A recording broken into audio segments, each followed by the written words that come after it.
Assalomu alaykum. Men bugun tegishli narsalarni bugun Xalq banki zon tizimida mehnat yig'ilganida bugungi asosiy masalamiz hozirgi kunda Xalq banki zonni Xalq banki tizimida o'zgarishlar va tadbirkorlarga mijozlarga yaratilgan imkoniyatlar bo'yicha bo'ladi.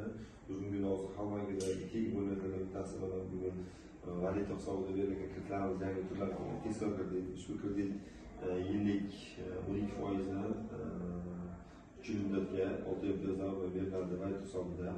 Mijozlar hisob raqamiga o'tadi. Hisob raqamida xohlasa valyuta hisobida tadbirkorlik uchun boshqa unga chiqarib ketsa ham bo'ladi. Xohlasa boshqa chetlarni xohlasa so'm hisobida konvertatsiya qilib xohlagan pulga ishlatiladi.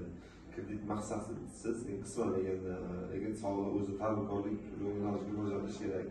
Kreditlar hozir hammasi vaqtida to'ladi, o'z boryapti, hech qanday bunisi yo'q.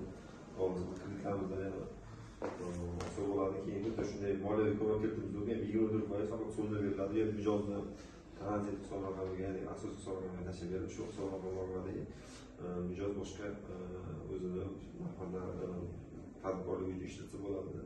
Keyin shu oilaviy kreditlarimiz bor va mikroqarzlarimiz bor.